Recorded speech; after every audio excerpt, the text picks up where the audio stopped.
السلام عليكم ورحمة الله وبركاته حبايبي طلبة ثالثة ثانوي، ازيكم يا ابطال؟ عاملين ايه؟ النهارده ان شاء الله هنشرح مع بعض الوحدة الرابعة بالتفصيل. ركز معايا كده يا بطل، بس ما تنساش اهم حاجة دعمك للقناة يا بطل هيفرق معانا كتير. اشترك في القناة، فعل الجرس يوصل لك كل جديد، وشير القناة لباقي زمايلك. كوباية القهوة المتينة بتاعتك، ويلا بقى نركز مع بعض كده ونشوف الوحدة الرابعة بتتكلم عن ايه. طبعا أنا النهارده عندي في الوحدة الرابعة 3 دروس في الجراماتيكا. انا بتكلم عن ضمائر المفعول المباشر اللي احنا شرحناها في الوحده الثالثه، هناخدها ان شاء الله في الوحده الرابعه في زمن مركب، وعندي ضمير التجزئه ني، وعندي ضمير التجزئه ني ايضا في زمن مركب. بس قبل اي حاجه هنبدا بكلمات الوحده. مهم جدا تبقى حافظ الكلمات علشان خاطر القطعه وتحاول تترجم السؤال والتيمه والايميل. لازم تركز قوي قوي قوي على موضوع الكلمات. نبدا بسم الله الرحمن الرحيم كده ونشوف الكلمات بتتكلم عن ايه. عندي هنا بيقول لي في جدول الاسماء كانسوني دي اموري، ودي معناها اغنيه عاطفيه. ديسكو، اسطوانه. فينتو، رياح. جينيري او تيبو معناها نوع. انترنت، طبعا انترنت. تشيلولاري، تليفون محمول. فيرسيوني يعني نسخه او اصدار. فيرسي كلمات الاغنيه. فولتا يعني مره. موترينو الموتوسيكل او الدراجه البخاريه. اوماري المزاج، الحاله المزاجيه. إيماجيني صورة. تيرا الأرض. أتسيوني فعل أو تصرف. دوبيو ضعف. ريفيوتي يعني مخلفات. لاتينا علبة أو كنز. بعد كده عندي ألومنيو اللي هو الألومنيوم. كونسومو استهلاك. مليوني يعني مليون. تونيلاتا يعني طن. لا سبيتشي يعني نوع. ريسكالدامنتو تدفئة. ريسكالدامنتو جلوبالي اللي هو الارتفاع درجة الحرارة أو ظاهرة الاحتباس الحراري. ليفيلو ديل ماري مستوى سطح البحر. لا سوليتسيوني يعني الحل. انترفيستا المقابلة. ترانكويليتا يعني هدوء. بيانيتا كوكب. كالبا يعني ذنب. ديسيسيوني يعني قرار. اندوستريا صناعة. انشاندي حريق. كاتاستروفي يعني كارثه. بعد كده جدول الافعال عندي يا شباب بيقول ايه؟ عندي كلمه يجد تروفاري يوجد. السيستري يهب. سوفياري او يهب سوفياري. بعد كده تشيركاري يبحث عن. كامبياري يغير او يبدل. استامباري يطبع. اسبيتاري ينتظر. اسكاريكاري يحمل من على النت بيعمل داونلود يعني. كونسينياري يسلم. أمتيري يعني يقر أو يعترف. أباتيري يقطع الأشجار. البيري الأشجار. برودوري اللي هي ينتج. فونسيوناري يشغل. بعد كده كونسيوماري يستهلك. جتاري يرمي أو يلقي. سالفاري ينقذ. طبعا كلمة يطفئ اسبينييري والعكس اتشنديري يشعل. ريسبارمياري يوفر. أبليكاري يطبق. كولبيري يعني يضرب أو يصدم. بعد كده يا شباب جدول الصفات عندي. سترانو يعني غريب. فيكيو يعني قديم، العكس موديرنو يعني حديث. لينتو يعني بطيء، العكس فيلوتشي يعني سريع. انفورماتو مطلع او على درايه بيه. تراديسيونالي تقليدي. استينو منقرض. بعد كده ريتشيكلابيلي قابل لاعاده التدوير. ستامباتو مطبوع. كريتيكو حرج. ماجوري يعني اكبر. كواتيديانو يعني يومي. تمام كده يا شباب. بعد كده جدول التعبيرات في عندي كونتينوامنتي باستمرار. كوالكوزا دي جينيري شيء من هذا القبيل. ابوري مع ذلك. ميسا دي سي اظن ذلك. نيمانو ولا حتى. اون بايو دي زوج من. فاري ان تيمبو ينفذ في الموعد. بعد كده عندي مينو مالي كي ولحسن الحظ ان. بعد كده عندي اسر ان بريكولو يتعرض للخطر. اكاوزا دي بسبب او بفعل. باستا بير يتسوق او يكفي لي. سكوزا يكفي لي. فاري شوبينج يتسوق. متر ان بريكولو يعرض للخطر. بعد كده سيتواتسيوني كريتيكا. بعد كده سيتواتسيوني كريتيكا يعني وضع حرج. تمام كده يا شباب. نيجي بقى نشوف قطعه بتتكلم عن ايه. اول هنا قطعه دي بيقول لي دينو e la bande sono andati con la macchina del padre di Dino nella casa di suoi genitori in campagna بيرفعي لي بروفي. يعني ايه يا شباب؟ بيقول لي ان دينو والفرقه ذهبوا بواسطه سياره والد دينو الى منزل والديه اللي في الريف من اجل عمل البروفات. لورو نون انو انكورا ديتشيزو كوالي كانسوني، هم ما زالوا لم يقرروا بعد ايه الاغنيه شيلجونو اللي هيختاروها. الجروب نون فولي كانتاري لا سوليتا كانسوني دي اموري، المجموعه ديت كانت لا تريد ان تغني الاغنيه العاطفيه المعتاده. اليسيا اسوجيريتو، دي أليسيا اقترحت ان هم يغنوا una canzone che parla dei problemi dell'ambiente perché sono in mezzo al verde. يعني ايه الكلام ده؟ أليسيا اقترحت ان هم يغنوا اغنيه تتحدث عن المشاكل البيئيه لانهم يكونوا في منتصف الخضره. ليديا بياتشي مولتو توتي، الفكره عجبت الجميع. ما non sanno se ne esiste una sull'ambiente، ولكنهم لا يعرفون اذا كانت توجد واحده اغنيه يعني عن البيئه. أليسيا ne conosci una di Celentano، أليسيا ne conosci una di Celentano، تعرف اغنيه لمين؟ لمطرب اسمه شيلنتانو. تمام. ما الجروبو فيدي كيفيكيا، ولكن المجموعه كانت ترى انها تكون قديمه، الاغنيه دي قديمه. جوليا ني كونوشي، وجوليا تعرف اغنيه كمان اونالترا دي ليجابوي، واحده اخرى او اغنيه اخرى لمطرب اسمه ليجابوي. اكيستو دينو شيركارلا سو انترنت، وطلبت من دينو ان هو يبحث. تمام كده، طلبت من دينو ان هو يبحث على الانترنت بواسطه الموبايل. دينو لا تروفاتا سو يوتيوب، دينو وجدها على اليوتيوب. تمام كده. اي اتروفاتو انكي اي فيرسي، وجد ايضا الكلمات. ما نون بوتوتو ستامبارلي، ولكن كان لا يستطيع ان يطبعهم، ما كانش قادر يعمل لهم طبع.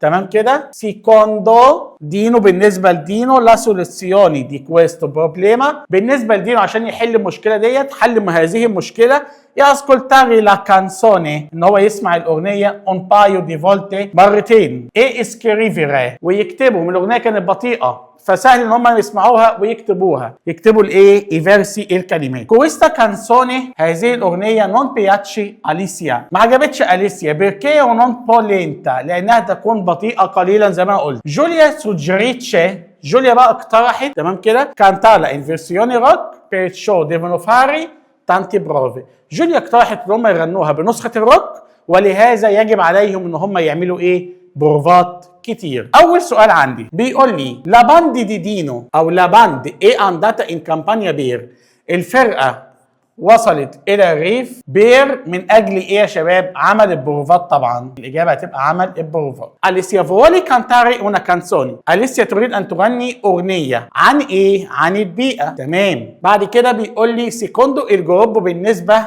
للمجموعه دي ليديا دي اليسيا، الفكره بتاعت اليسيا كانت ايه؟ ما هي عجبتهم كلهم يبقى كانت جميله. تمام. دينو اتروفاتو لا كانسوني، دينو وجد الاغنيه. طبعا هو وجدها بواسطه الموبايل لانه دخل على النت عن طريق الموبايل. يبقى الاجابه بيريزولفيري البروبليما دي فيرسي دينو سوجيريتشي دي، ومن اجل حل مشكله الكلمات ايه بقى؟ اقترح ايه؟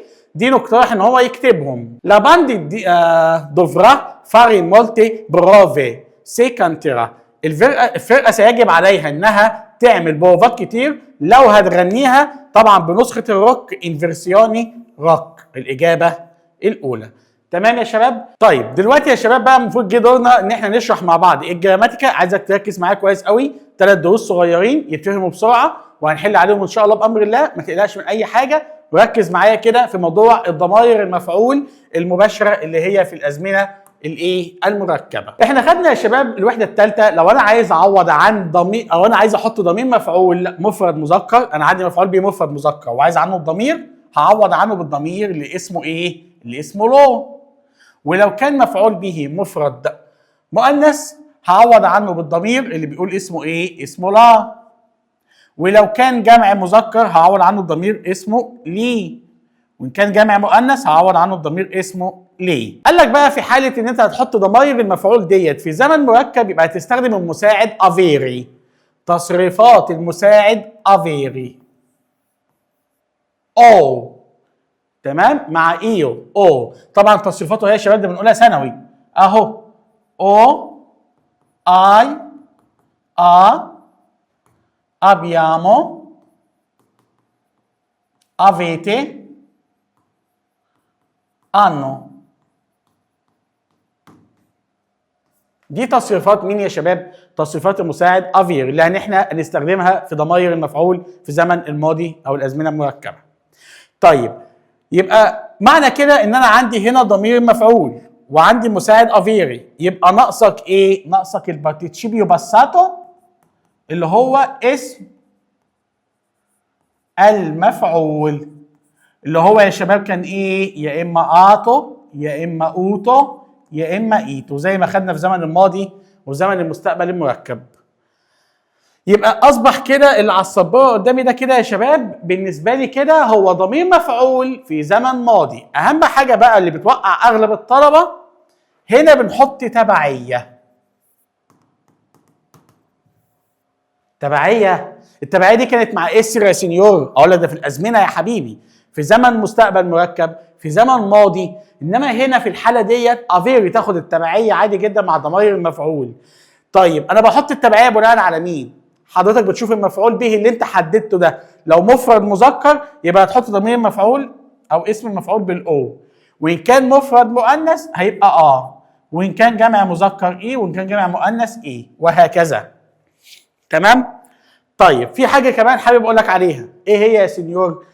حضرتك انت عندك هنا بالنسبه للمفرد الضمائر مفعول مفرد سواء مذكر او مؤنث بنشطب على الاو والا وبنحط مكانها ابوستروفو. فحضرتك ما ينفعش تقول لي لو او لا مفيش الكلام ده. تمام؟ يبقى انا عندي المفرد هنا الا ابوستروفو سواء كان مذكر او كان مؤنث، الجمع ما بيحصلوش تغيير. طب ما تدينا بقى مثال كده يا سنيور نطبق عملي. بص يا سيدي، هنا بيقول لي اي mangiato la pizza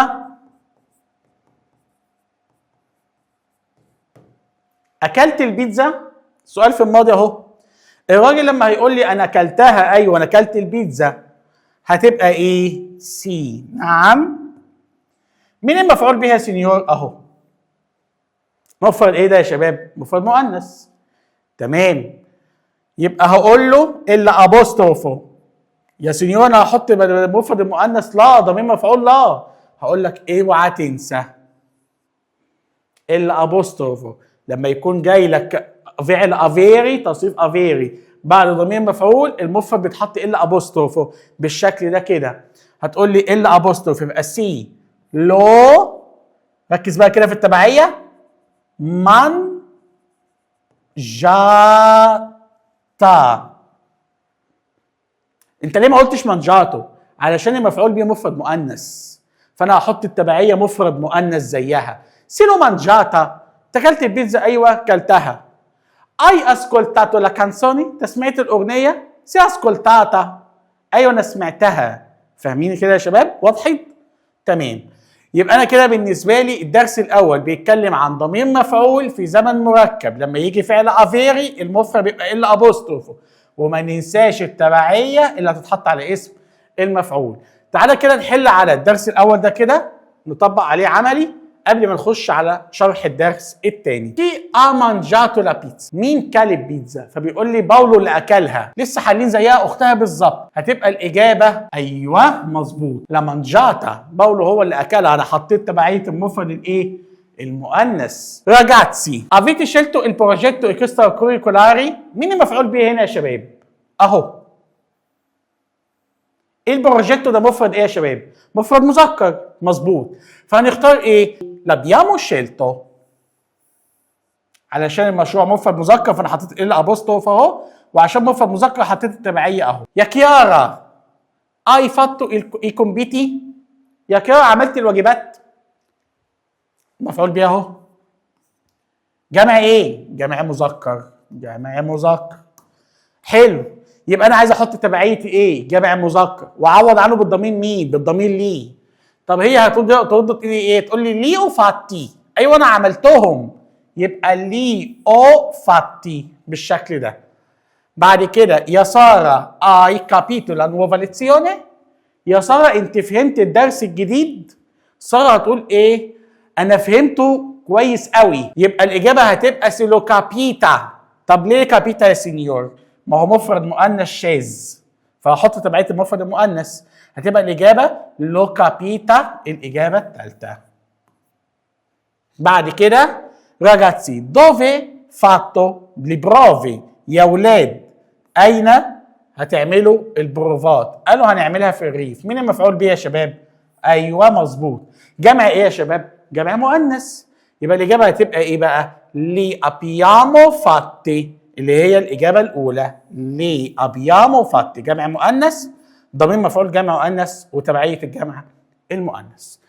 السؤال اللي بعد كده بيقول لي كي ها بورتاتو il cane a passeggio، مين اصطحب الكلب للنزهه او للتمشيه؟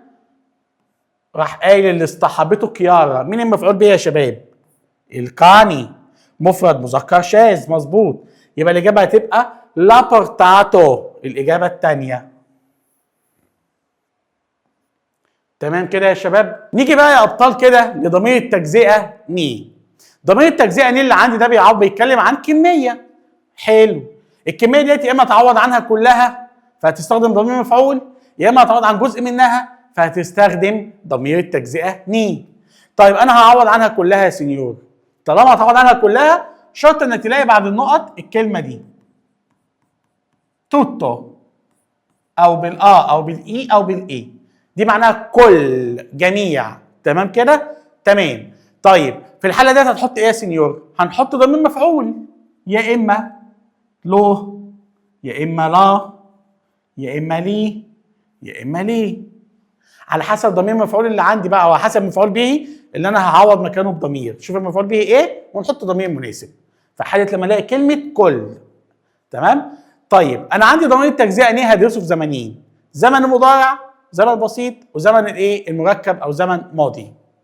فلو انا هتكلم على الزمن البسيط او الزمن المضارع مثلا، فالراجل مثلا هيسالني يقول لي ايه؟ كلت التورته؟ فهقول له كلتها كلها، ما خليتش منها فتفوته. طيب بص كده، انا دلوقتي مش هجزأ، التورته عندي هي مفعول به اهو، مانجي لا تورته، اكلت التورته يا باولو مثلا. مين المفعول به يا شباب؟ اهو. حلو، ده مفرد ايه؟ مفرد مؤنث. فالراجل بيرد يقول لي ايه؟ سي لا، ما هو مفرد مؤنث، لا مانجو، ايوه كلتها، توتا كلها. كده الاجابه بالمنظر ده. هو انت اكلت التورته؟ ايوه كلتها كلها. تمام. طب انا عايز اجزأ، طالما هتجزأ مش هنحط لك الكلمه دي، مفيش توتو، هيتحط مكانها كلمات دالة على التجزئه. ركز معايا في الكلمات الدالة على التجزئه عشان مهمه جدا تبقى عارفها وحافظها. كلمات التجزئه، في عند سيادتك كلمه كيلو، في باجينا كيلو او صفحه، في عندي لتر ليترو، في عندي طن طنيلاتا، في عندي بكييري كوب، في عندي كلمة تاتسا فنجان، في عندي كلمة فاتا قطعة، في عندي كلمة باتسو شريحة، في عندي كلمة لاتينا يعني كنز، علبة كان، في عندي الأرقام جميع الأعداد أو الأرقام تبعنا، في عندي كلمة سولو بتساوي كلمة سولتانتو فقط. دي كلها مالها يا سينيور؟ دي كلها يا حبيبي كلمات دالة على التجزئة ني. في عندك كلمة مولتو بتبعياتها، مولتو او مولتا او مولتي او مولتي، دي معناها كثير. في عندي كلمة تانتو كثير ايضا بالتبعيات.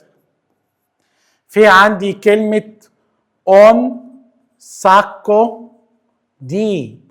ايضا كثير من، يبقى كل دول كده معناهم كثير. ايه تاني يا سنيور عندي؟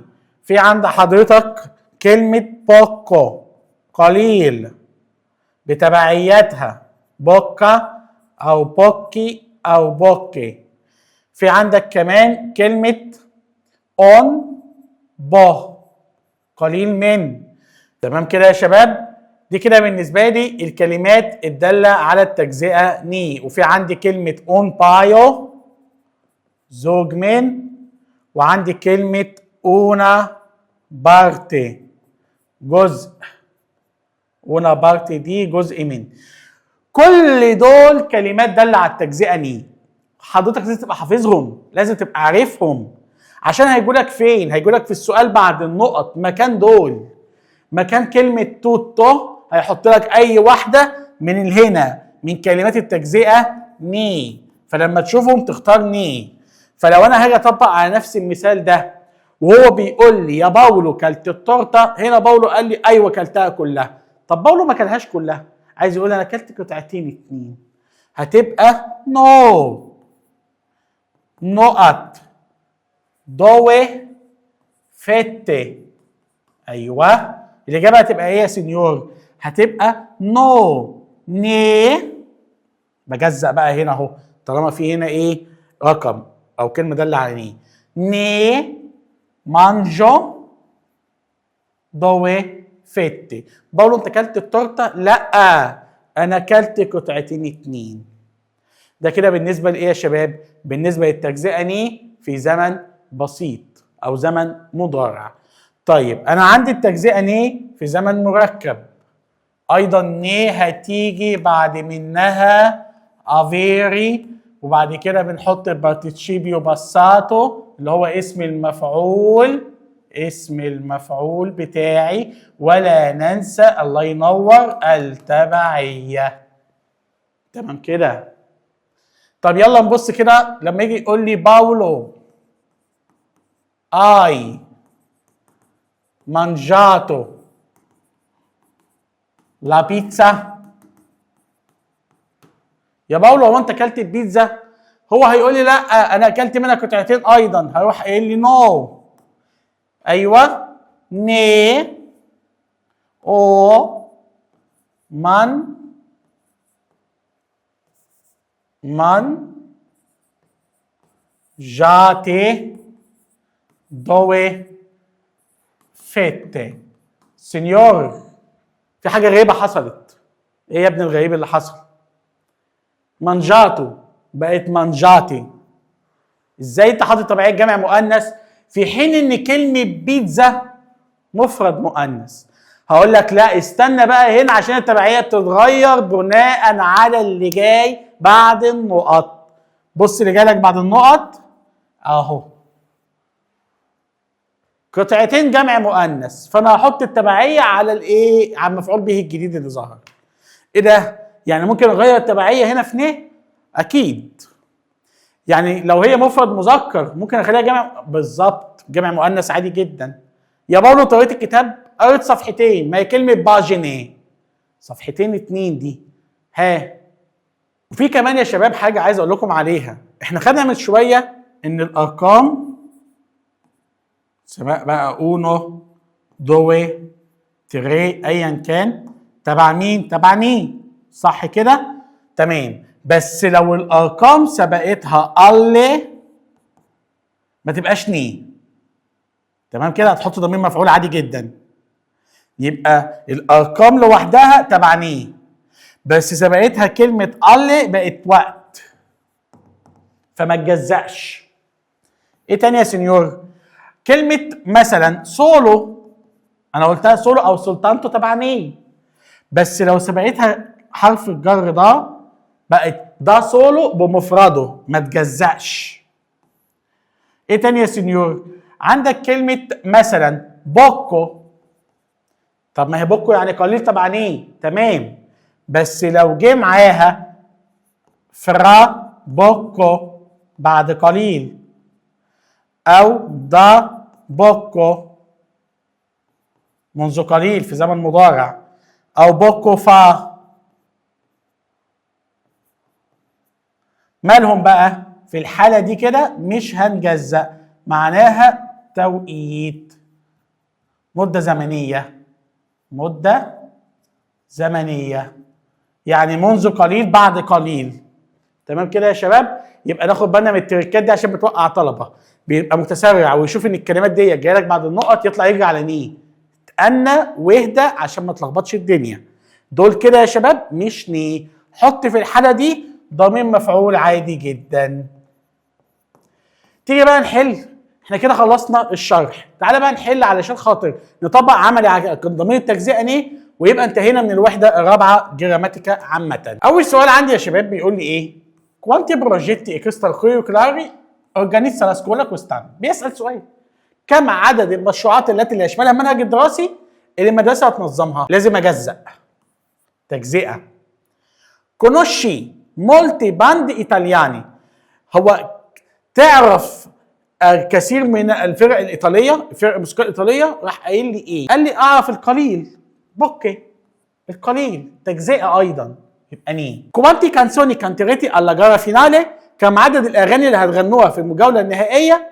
فبيقول لي هنغني واحده بس عن البيئه اهو، اونا. تمام، يبقى ني. بعد كده بيقول لي ليتاليانو اي مولتو فاتشلي تانتي ستودنتي امبارانو ا سكولا.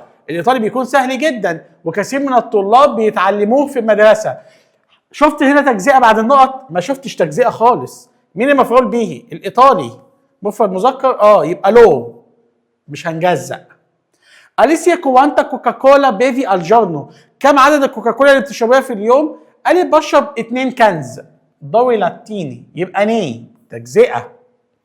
كويستا تورتا اي مولتو بوانا. التورته دي جميله قوي. بصوا اون الترا فيتا، ممكن اخد قطعه اخرى.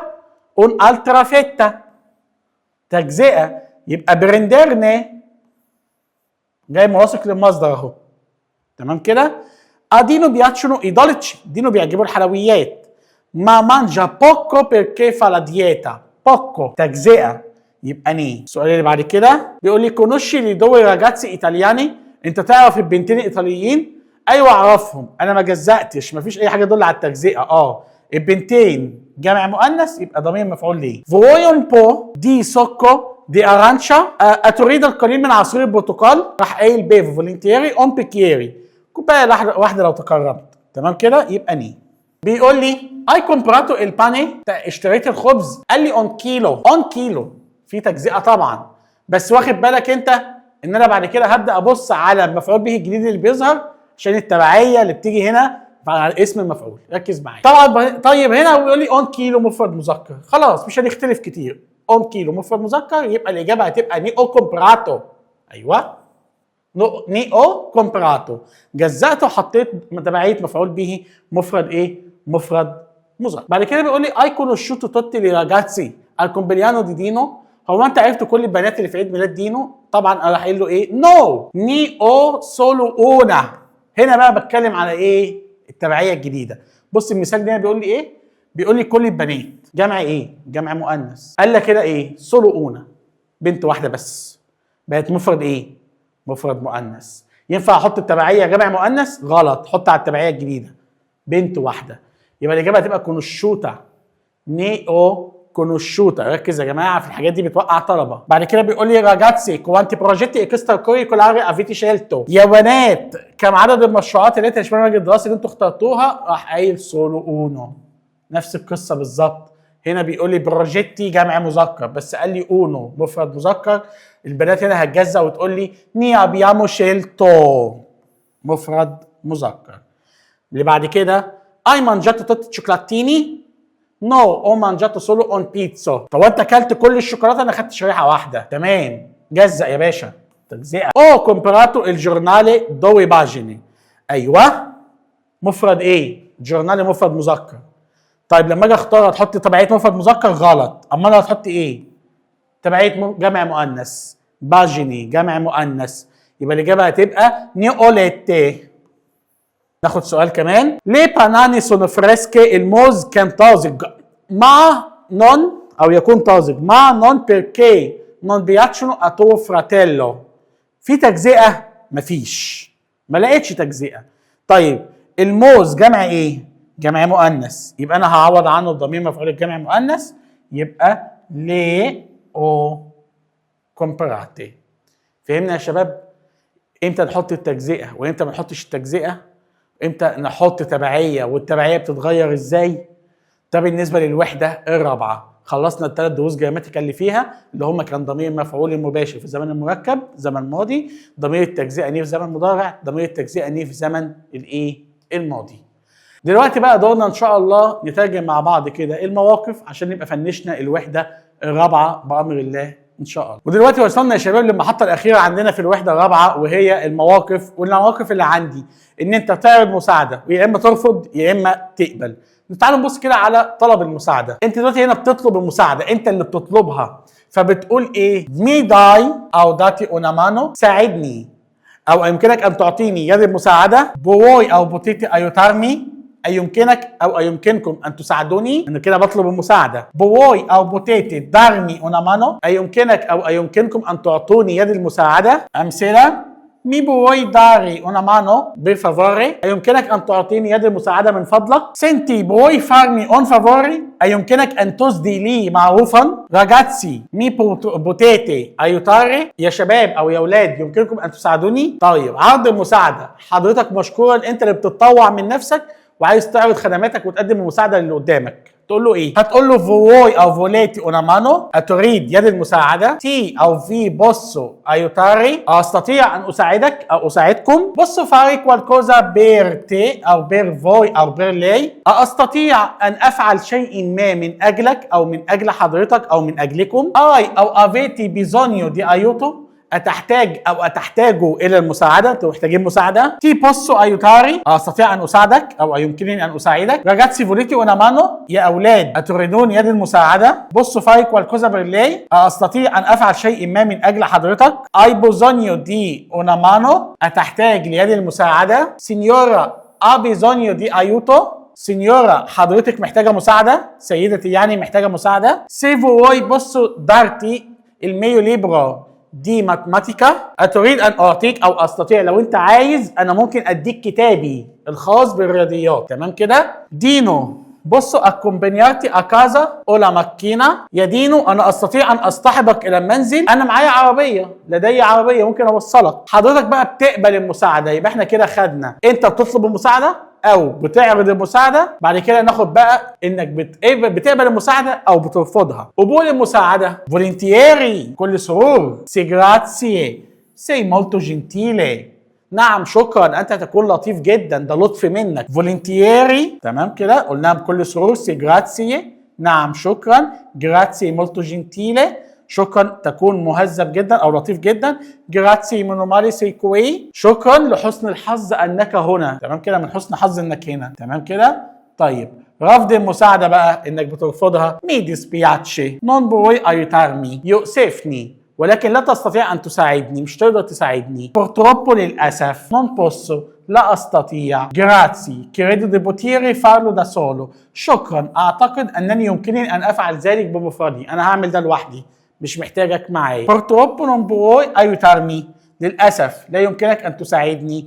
نو جراتسي، لا شكرا. جراتسي كده دي بوتيري فارلو دا سولو، اعتقد ان انا ممكن اعمل كده لوحدي. جراتسي ما نون انينتي، شكرا ولكن لا يوجد شيء، مش مستاهل يعني مش مستاهله. جراتسي، جراتسي سونو سولو دي كاتيفو اوموري، شكرا انا بس مزاجي مش مظبوط. يعني انت شكرا ان انت بتقول لي انت فيك ايه، فانا بقول لك لا الحمد لله تمام. شكرا فقط انا لست بحاله مزاجيه جيده، مزاجي سيء. تمام كده. والى هنا يا اصدقائي نكون الحمد لله انتهينا من شرح الوحده الرابعه وحلينا عليها. ان شاء الله في فيديو قادم الوحده الخامسه بامر الله ان شاء الله. اهم حاجه تشترك في القناه وتفعل الجرس. تابعني واشوفكم على خير. سينيور اسلام، تشاو.